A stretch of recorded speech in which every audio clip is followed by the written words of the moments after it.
Movie के start में हम एक डीमन को देखते हैं जो कि हेल से आया होता है। वो दुनिया में बहुत ज्यादा तबाही मचा रहा था। उसकी एक आंख ब्लैक होती है और एक आंख रेड। तो बुद्धा जो कि एक रिलीजियस पर्सनैलिटी माने जाते हैं, वो उसकी दोनों आंखें निकाल लेते हैं ताकि उसकी कुछ बुरी एक्टिविटीज में कमी आ सके। अब बुद्धा दोनों आइज को एक जगह पर बंद करना चाहते थे। ब्लैक आई को तो वो एक बॉक्स में बंद कर देते हैं, लेकिन रेड आई इससे पहले ही वहाँ से भाग जाती है और 7 दिन तक मिसिंग रहती है। इनफैक्ट वो इन 7 दिनों में 7 लोगों को पोजेस करती जा रही थी, उन पर अपना कंट्रोल कर रही थी, क्योंकि ये रेड आई एक डिमोनिक आई थी। लेकिन बुद्धा जैसे तैसे करके उस आई को भी पकड़ लेते हैं और 8th नाइट को उसको भी एक बॉक्स में बंद कर दिया जाता है और दोनों आइज को दुनिया के अलग अलग कोनों में भेज दिया जाता है ताकि इन बॉक्सेस को कहीं दूर छुपा दिया जाए और कभी कोई इनको ना खोले, वरना डीमन वापस आ सकता है। इस इंसिडेंट को कई साल गुजर जाते हैं और अब हम मूवी में प्रेजेंट का सीन देखते हैं जब एक आर्कियोलॉजिस्ट एक डेजर्ट में जाते हैं। वहाँ पर उन्हें सैंड में से एक बॉक्स मिलता है। वो बहुत खुश होता है क्योंकि लोगों ने उसकी इस बात पर यकीन नहीं किया था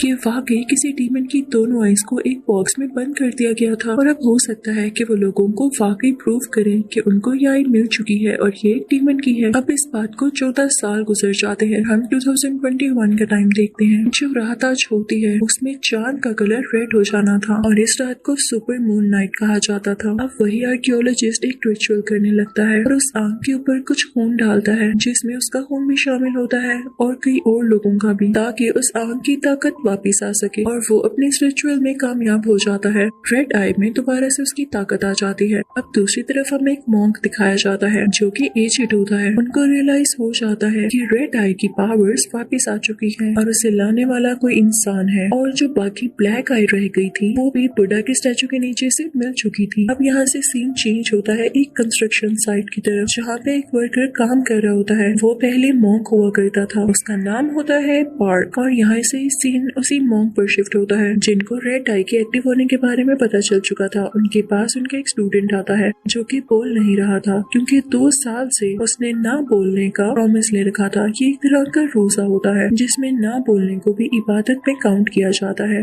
इसका नाम होता है चोंग सो और ये मूवी का मेन कैरेक्टर भी है। अब मॉन्क उसे अपने साथ अंदर ले आते हैं और उसी डीमन की स्टोरी बताने लगते हैं कि वो रेड आई एक्टिव हो चुकी है जो कि उसी डीमन की है। वो फिर से 7 दिनों के अंदर अंदर 7 लोगों पर कब्जा कर लेगी, उन्हें प्रोसेस कर लेगी। इसके बाद ब्लैक आई को भी ढूंढा जाएगा और ये दोनों आइज इकट्ठी हो जाएंगी और फिर 8वें दिन पूरी दुनिया तबाह हो जाएगी। लेकिन अब इसका हल क्या था, दुनिया को कैसे बचाया जा सकता था? तो मॉन्क ये भी बता देते हैं कि रेड आई जिन 7 लोगों को पोजेस करेगी यानी चेन वाइज चलेगी, इन लोगों की चेन में से किसी एक आदमी को मारना होगा, क्योंकि अगर इन्होंने किसी एक पोजेस आदमी को मार दिया तो ये चेन टूट जाएगी और रेड आई अपनी पावर का यूज नहीं कर सकेगी। और अब ये इंसिडेंट होने शुरू हो चुके थे। रेड आई ने लोगों को पोजेस करना शुरू कर दिया था। सबसे पहले वो एक हंटर को पोजेस करती है जिसमें काफी अजीबोगरीब चेंजेस आने लगते हैं और वो बहुत खौफनाक दिखने लगता है। और जो उसने दूसरा अटैक किया था वो पार्क पर था, यानी उसी वर्कर पर। अब नेक्स्ट मॉर्निंग जब चोंग सोक एक पूरे ख्वाब से उठता है तो उसके साथ मॉन्क बैठे होते हैं जो उसे एक बॉक्स देते हैं और कहते हैं कि मेरे पास पार्क को लाओ। लेकिन इससे पहले ही उस बूढ़े मॉन्क की डेथ हो जाती है। चोंग सोक के लिए काफी शॉकिंग बात थी। फिर नेक्स्ट डे हमें एक होटल का सीन दिखाया जाता है और आज तीसरा दिन था जब से रेड आई ने अपना काम शुरू कर रखा था, यानी अब तक वो 2 लोगों को तो पोजेस कर चुकी थी, एक हंटर को और एक पार्क को। न जाने आज वो किसको पोजेस करती। एक डिटेक्टिव उस होटल के अंदर जाता है जहाँ पर उसी पोजेस्ड हंटर ने जाके एक कपल में से एक आदमी को मार दिया। लड़की तो वहाँ से चली गई, लेकिन उस आदमी की डेड बॉडी के साथ साथ हम उस हंटर की डेड बॉडी भी देखते हैं जिसकी हालत काफी खराब थी और उसे देख के लग नहीं रहा था कि ये कल रात ही मरा है। अब चोंग सूक के मॉन्क की तो डेथ हो चुकी थी, लेकिन उसके मॉन्क ने जो उसे कहा था उसको वो पूरा तो करना था। तो वो वही बॉक्स अपने बैग में रखकर पार्क को ढूंढने के लिए निकल जाता है, लेकिन रास्ते में उसका कोई बैग उठा लेता है। उसे एक लड़की पर डाउट होता है, लेकिन वो लड़की भी देखते ही देखते गायब हो जाती है। चोंग सूक उसके पीछे जाने लगता है, लेकिन इस दौरान उसे पार्क का घर भी मिल जाता है। वो वहीं पर बैठा रहता है और रात को पार्क वहाँ पर आ जाता है। वो पार्क को ये बताता है कि मेरे से वो बॉक्स गुम हो चुका है जो मेरे मॉन्क ने आपको लेने के लिए भेजा था। तो अब पार्क खुद उस मॉन्क की सोल से बातें करने लगता है। ऐसा सिर्फ वही कर सकता था। वो मॉन्क से कहता है एक लड़की भी पोजेस्ड होगी और हमें उसी को रोकना होगा, तो ये सब कुछ थम जाएगा। अब अगले रोज होते ही पार्क और जोंगसुक निकल पड़ते हैं। पार्क देखता है कि जोंगसुक के शूज काफी खराब हैं, तो वो उसे नए शूज लेकर देता है। तो सुक उसे थैंक यू कहता है। जो 2 साल से उसने ना बोलने का रोजा रखा हुआ था वो आज टूट जाता है। अब लोग निकल जाते हैं उसी 7वें पोजेस्ड पर्सन को ढूंढने के लिए, चाहे वो लड़की हो या लड़का। इन्हें उसको रोकना था। अब ये लोग उस 7वें पोजेस्ड औरत को ढूंढने लगते हैं क्योंकि इनको उसे रोकना था। अब रात हो जाती है। पार्क को अपने पास्ट के कुछ विजन्स आने लगते हैं और यहाँ पर हमें ये पता चलता है कि पार्क ने अपनी फैमिली को एक एक्सीडेंट में खो दिया था और जिस लेडी ने उनको मारा था उसका एक छोटा सा बेटा था। पार्क ने उसका गला दबाने की कोशिश की लेकिन वो जानता था कि ये गलत है, तो उसने इस बच्चे को छोड़ दिया। अब इन लोगों को 7वां दिन होने से पहले पहले उस लड़की की लोकेशन का पता लगाना था क्योंकि 7वें दिन पोजेस होने वाली थी। आज था 6ठा दिन। ये लोग उस लोकेशन पर पहुंच तो जाते हैं लेकिन जोंगसुक को वहाँ पर एक बहुत ही प्यारी लड़की मिलती है और वो उसे उस लेडी के बारे में पूछता है। तो ये लड़की बताती है कि नहीं, वो यहाँ नहीं रहती और जोंगसुक यहाँ से निकलने लगता है। दूसरी तरफ हम पार्क को भी देखते हैं जो कि उसी लड़की को ढूंढ रहा होता है, लेकिन उसके पीछे एक डिटेक्टिव लग जाता है और उसे ये लगता है कि जितने भी मर्डर्स हो रहे हैं उसके पीछे कहीं ना कहीं पार्क का हाथ होगा। उसके पीछे जाने लगता है और जैसे ही पार्क भाग रहा होता है तो उसके हाथ से मैप वहीं पर गिर जाता है, जिसकी वजह से उसे उस लड़की की लोकेशन का पता चलना था। जोंगसुक जब वहाँ से निकल रहा होता है तो उसे एक पोसेस्ड लड़की दिखाई देती है और उसको भी रेड आई ने पोसेस कर रखा था। वो काफी ज्यादा खौफनाक लग रही होती है। तो जोंगसुक फौरन से वहाँ से भाग जाता है और जोंगसुक पार्क को जाकर बताता है कि मुझे पता चल चुका है वो पोसेस्ड लड़की कौन है और हम मिलकर उस तक पहुँचेंगे। तो पार्क उसे कहता है जिस लड़की की तुम्हें लोकेशन का पता चला है मैं उसका मर्डर करने जा रहा हूँ। अब जोंगसुक भी उधर जाने लगता है ताकि उस लड़की को बचा सके। दूसरी तरफ डिटेक्टिव भी पार्क का पीछा कर रहा होता है। जब वो देखता है कि पार्क के हाथ में कुल्हाड़ी यानी एक्स है तो उसे पूरा डाउट हो जाता है कि ये उसी लड़की को मारने जा रहा है। लेकिन जोंगसुक टाइम पर पहुंच जाता है और उस लड़की को अपने साथ ले आता है। इसके बाद वहाँ पर पार्क भी आ जाता है। पार्क के पीछे पीछे वही डिटेक्टिव भी और यहाँ पर उन दोनों में काफी लड़ाई होने लगती है। तभी वही लड़की अपेयर होती है जिसको रेड आई ने पोजेस कर रखा था। वो डिटेक्टिव को उठा के पहनती है और वो बेहोश हो जाता है और यहाँ पर हमें पता चलता है कि पार्क इसी लड़की को मारने आ रहा था क्योंकि वो जानता था कि ये वही पोजेस्ड लड़की है, ना कि उस लड़की को जिससे जोंगसुक पहले मिला। वो अपने एक्स पर कोई स्पेल लिखता है और उस पोजेस्ड लड़की की तरफ भागता है ताकि उसे मार सके, लेकिन वो लड़की बाहर एक और डिटेक्टिव से हेल्प मांगती है। वो डिटेक्टिव पार्क पर गन पॉइंट कर लेता है, लेकिन तभी वो पोजेस्ड लड़की उस डिटेक्टिव को पीछे से आकर पकड़ती है। उसके फेस पर एक आई अपेयर होने लगती है और वही रेड आई उस डिटेक्टिव के अंदर चली जाती है। और अब यहाँ पे ये डिटेक्टिव काफी ज्यादा एग्रेसिव हो जाता है, पार्क से लड़ने लगता है, लेकिन पार्क वहाँ से भाग जाता है। और दूसरी तरफ जोंगसुक उसी प्यारी सी लड़की को लेकर कहीं जा रहा होता है क्योंकि उसे लग रहा होता है कि इस सब में इस लड़की की जान को भी खतरा है। अब अगला दिन आ जाता है जब 7वां दिन होता है और रेड आई उस 7वें पर्सन को पोजेस करने वाली होती है। अब हम पार्क को देखते हैं जो कि भागता भागता एक बस स्टेशन तक आ जाता है क्योंकि उसे एक टेम्पल तक बस चाहिए थी जहाँ पर उसे 8 नाइट से पहले पहले पहुँचना था, लेकिन बस लेट होती है तो वहीं पर वेट करने लगता है। तभी वहाँ पर उसी मॉन्क की सोल आती है। वो पार्क से कहते हैं कि तुम अपनी जान भी दे देना लेकिन इस कर्ज को पूरा ना होने देना, रेड आई को रोक के ही रहना। फाइनली बस का टाइम आ जाता है और पार्क उस टेम्पल के लिए निकल पड़ता है।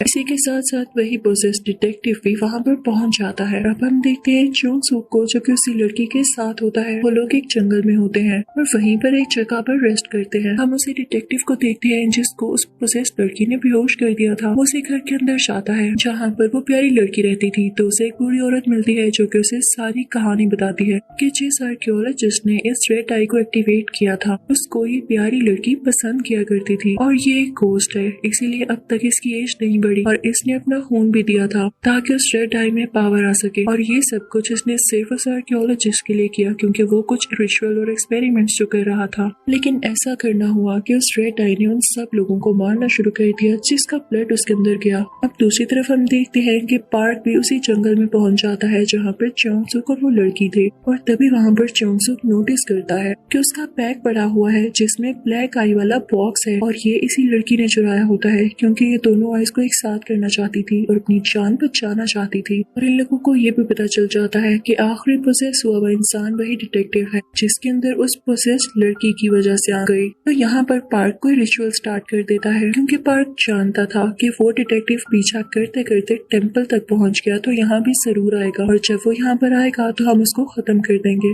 शुरू में हमें वो डिटेक्टिव मेन कैरेक्टर नहीं लगा लेकिन उसका कितना बड़ा रोल था इस मूवी में। खैर अब पार्क की बात होती है सच और वो पोसेस डिटेक्टिव यहाँ पे पहुंच जाता है। पार्क अपनी कुल्हाड़ी चोंग-सूक को देते हैं और उससे कहते हैं कि ये डिटेक्टिव जैसे ही मेरे पास आएगा तो अपनी पावर्स मुझ में शिफ्ट करने की कोशिश करेगा, यानी रेड आई मेरे अंदर आ जाएगी और तुम फौरन से इस कुल्हाड़ी से मुझे मार डालना और ये किस्सा यहीं खत्म हो जाएगा। लेकिन जैसे ही वो पोसेस डिटेक्टिव पार्क के पास आता है तो उसके कान में विस्पर करता है कि मुझे तुम्हारी जरूरत नहीं है, मुझे कोई ऐसा चाहिए जो कि इन दोनों आइज का गार्डियन हो और इनकी प्रोटेक्शन करना जानता हो। पार्क हैरान हो जाता है, उसकी आंखें खुली की खुली रह जाती हैं क्योंकि यहाँ पर उसे रियलाइज होता है कि इन आइज का असली गार्डियन कोई और नहीं, वो खुद नहीं, कोई मॉन्क नहीं बल्कि था चोंग-सूक। इसी के साथ वो पोसेस डिटेक्टिव पार्क को एक गन देता है कि खुद को शूट कर लो, मुझे तुम्हारी कोई जरूरत नहीं है। लेकिन पार्क वाइज होने की वजह से उसी पोसेस डिटेक्टिव को ही शूट कर देता है। लेकिन ये चीज उसे गुस्सा दिला देती है और वो पार्क पर हमला कर देता है। साथ ही पार्क चिल्लाने लगता है, चोंग-सूक ये मैंने तुम्हें बचाने के लिए किया, तुम जितनी जल्दी हो सके यहाँ से भाग जाओ। लेकिन इससे पहले कि चोंग-सूक वहाँ से भागता वो डिटेक्टिव भी उसके पीछे जाने लगता है और पार्क उसके पीछे। वो पोसेस डिटेक्टिव चोंग-सूक को पकड़ लेता है लेकिन पार्क भी अपनी कुल्हाड़ी लेकर आ रहा होता है और वो उस पोसेस डिटेक्टिव पर अटैक कर देता है, उसे अपनी कुल्हाड़ी से मारता है। लेकिन इसी दौरान वो डिटेक्टिव भी आ जाता है जिसे पार्क पर डाउट था ये लोगों को मारता है और उसे पिछली स्टोरी का नहीं पता था, तो वो आते साथ ही पार्क पर शूट कर देता है और साथ ही वो अपने दोस्त डिटेक्टिव के पास जाता है जो कि कुल्हाड़ी लगने की वजह से अब मर चुका होता है। उसकी बॉडी श्रिंक हो रही होती है बिल्कुल बाकी पोसेस लोगों की तरह जो मरते ही उनकी बॉडी का बहुत बुरा हाल हो जाता है और लगता ही नहीं कि वो भी मरे हैं। लेकिन इससे पहले ही रेड आई अब चली गई थी चोंग-सूक की बॉडी में। चोंग-सूक उसे डिटेक्टिव के पीछे आता है और उसके फोरहेड पर वो आय नजर आ रही होती है।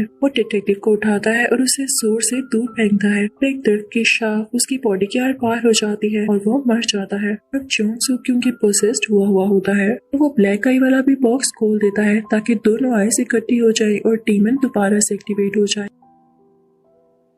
लेकिन जैसे ही पार्क ये देखता है तो डीमन से रिक्वेस्ट करता है कि प्लीज चोंग-सूक को कुछ मत करना, मैं सेक्रीफाइस देता हूँ, तुम मुझे ले जाओ। लेकिन तभी डीमन एक चालाकी करता है, वो वहाँ पर एक इल्यूशन क्रिएट कर देता है। इसकी वजह से पार्क को चोंग-सूक एक बच्चे की शक्ल में दिखाई देने लगता है और ये वही बच्चा होता है जिसको पार्क पास्ट में मारने वाला था, यानी ये उसी लेडी का बेटा था जिसने पार्क की फैमिली को हिट करके मार दिया था। पार्क इस बच्चे को मारना चाहता था, मैंने ऐसा इसलिए किया ताकि पार्क इस बच्चे को मार दे और रेड आई इसकी बॉडी से बाहर आ जाए और ब्लैक आई के साथ मिलके ये दोनों आइस एक साथ हो जाएं और डीमन भी एक्टिवेट हो जाए। तो पार्क उस छोटे बच्चे के मुंह को टच करने लगता है और उसके फेस पर ब्लड से कुछ लिखने लगता है जैसे कोई स्पेल हो। तो डीमन को गुस्सा आता है कि इस बच्चे को मार ही नहीं रहा, यानी जो डीमन चोंग-सूक के अंदर होता है। अब वो पार्क पर अटैक करके उसे मारने ही वाला होता है। लेकिन तभी पार्क कुछ स्पेल्स पढ़ने लगता है जिसकी वजह से चोंग-सूक के फेस पर लिखा गया स्पेल भी ग्लो करता है और चलने लगता है। इसी वजह से उसकी बॉडी में जो डीमन होता है वो बाहर आ जाता है, उसकी बॉडी को छोड़ देता है। लेकिन इसके बाद वो डीमन पार्क के अंदर आ चुका था। चोंग-सूक क्योंकि अब सेंसेस में होता है उसे सब बातें याद आने लगती हैं कि पार्क बस उस डीमन को मारना चाहता था उसकी उसी रिस्पेक्टेड मॉन्क के कहने पर, और इसके लिए वो अपनी जान देने को भी तैयार था। तो चोंग-सूक उस डीमन को मारने के लिए पार्क पर ही कुल्हाड़ी से अटैक कर देता है और उसकी जान ले लेता है। यहाँ पर फाइनली वो डीमन मारा जाता है और गायब हो जाता है। सब कुछ पहले जैसा होने लगता है। फिर मूवी के लास्ट सीन में हम चोंग-सूक को देखते हैं जिसने अपना फेस कवर कर रखा होता है और वो उसी रेगिस्तान यानी डेजर्ट में होता है जहाँ से उस रेड आई वाला बॉक्स निकाला गया। वो उस बॉक्स को दोबारा से सैंड में दफना देता है इस होप के साथ कि ये रेड आई कभी वापस नहीं आएगी और ना ही वो जालिम डीमन। और साथ ही हम देखते हैं कि चोंग-सूक के पाँव में जो चेन यानी जंजीर होती है वो भी खुल जाती है क्योंकि वो भी अब पूरी तरह से आजाद यानी फ्री था। वहाँ पर उसे उस प्यारी लड़की का गोश्त भी दिखाई देता है। इसी सीन के साथ ये मूवी यही एंड होती है। Thank you for watching.